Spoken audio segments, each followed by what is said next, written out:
Hello, our friends, Evolutionary Energy Arts family, and we wanted to expand on the last video that we did that was talking about who are the fallen angels, quote unquote. Right. The fallen angels, we are the fallen angels. Basically, yeah. What we have gotten is that, and this has just been coming to me forever, for decades now. Through meditation, it's been that realization that that's who we really are. And in the tradition of the Indus Valley people, as well as many Eastern traditions, during the golden ages, the sky is the limit for us, and our consciousness can reach incredible heights. And many, are familiar with the term ascended masters, for instance. And an ascended master is one that chooses to come down in density in order to help people that are kind of stuck in the lower densities. Now, really what I wanted to talk about was the whole trap that we get into with the Abrahamic tradition's concept of original sin. So the whole concept is we're in this fallen state because we did something wrong. We transgressed the laws of God, Prime Creator, Source. Or did we?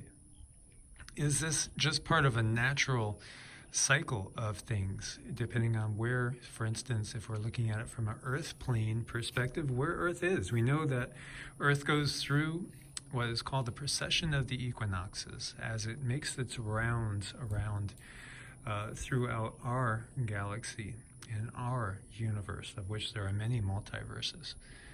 And at certain points in time, we see these periodic cataclysms that occur pretty routinely and regularly.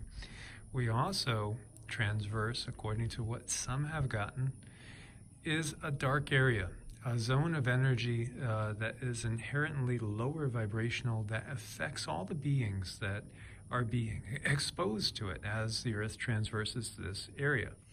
Right. And, there's different beings that have kind of taken advantage of our forgetfulness and have kind of taken things and, they control us because of our forgetfulness. So one of the keys to ascending out of the lower vibrational frequency is forgiveness, right? And so Yeshua, and there have been those that say, well, if you don't believe in Jesus and the whole thing with the blood sacrifice and he died for our sins, then why are you quoting Yeshua? Well, because who gave us this version of the story? Well, ultimately, it's the controllers that gave us that version of the story. The whole idea of blood sacrifice and all that, atonement. Yes, we need to at one meant with Source. But when you think of the concept of original sin, what's it doing? It's creating guilt. It's putting the blame. It's pointing the finger. You did this. You, because you were born into a physical body, you should spend all eternity in hell. And if it wasn't for God's forgiveness, you would be burning forever in hell. That whole concept is it's one of control. It's simply one of fear-based control, and it's not the reality.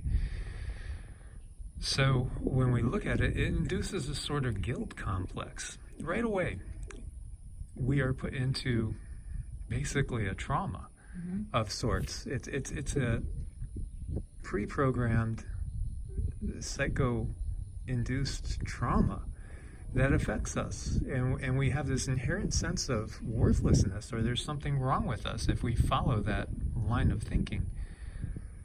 It's so sad, in my opinion. It really is so sad that people believe in this point of view. We have tremendous power inside of us. Each one of us is a light of Source. And Source has decided, Source Prime Creator, the real God with the big G, has decided to experience its reality through as many different lenses as possible. Think of a kaleidoscope, and that's the fractal nature of the universe. So one of the keys to rising up in vibration is forgiveness. Yeshua said, before you go pick the mote out of your neighbor's eye, take the plank out of your own. So instead of, finding fault with ourselves, finding fault with others, blaming, pointing fingers, having those feelings of guilt. Rise above it. Forgive yourself. Just simply make the intention, I'm going to do better. Instead of focusing on what I did wrong, you need to focus on, how are you going to make things better for yourselves and everybody around you. And it's all about vibration and getting stuck in a certain good vibration. I've shared with you guys, I love kirtans, and kirtans are times when we would sing mantras, we'd mix them in with other spiritual songs, Native American songs, all sorts of things, sometimes just simple humming vibrations. You could look at it as speaking in tongues of a sort, because ultimately it's more about the vibration than anything. Every sound has a certain frequency to it. And when we are giving a loving frequency, a thankful frequency, it starts to expand our heart chakra, and it causes us to expand outwards. Fear contracts. Fear is going to isolate one person from the other. And, that is not a good thing. Where love expands, and love will connect one person to another. Right. So when you have a problem, or when there's something going on that's less than favorable, the more you focus on that problem, the bigger the problem is going to get. But the more you focus on the solution, the bigger the solution is going to get. So it's a matter of focus too. It is. And that's what feels so good about it. If any of you out there are musicians at all, and even if you're not a musician, but you could just grab a drum or something and just get into a rhythm and a groove and start to feel it, and start, banging out some sort of frequency pattern that can shift you into a different mode of being, where you're feeling gratitude and expansion instead of fear and contraction. You're changing your own frequency. So again, Yeshua said, he talked about, I tell you that you should not covet thy neighbor's wife, for instance. But the person, or could commit adultery or any of those things. But if you even think about it, because, he's getting across the point of our thought, then you might as well have done it. That's really interesting. What is that out there doing? Is that a duck flapping its wings? Maybe. I don't know. I see a butterfly and a bird.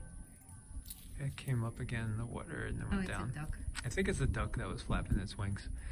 But it was curious. It was just creating such a pattern of light. Again, it's all about the frequency. It's all about the vibration. So whatever raises you up. That's why I love the Sanskrit mantras. They just lift you up in vibration, and you can't help it. You just can't simply help it.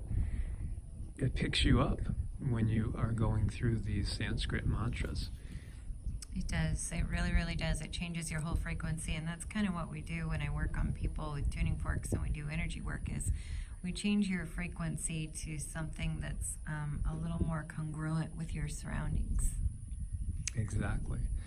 So again, it's not that, and everybody is hung up. So many people get hung up from the Judeo-Christian tradition about worshiping others and being afraid that they're worshiping demons. Don't worship anything. Just give off a sense of gratitude and love and compassion. And there you go. You're going to rise upwards. I agree completely. Totally. So guys, as always, thanks for being part of the family. Thanks for your support on Ko-Fi and Patreon. Anybody that needs to reach us, it's evolutionaryenergyarts@gmail.com or EEARTS@protonmail.com. God bless and namaste. Namaste.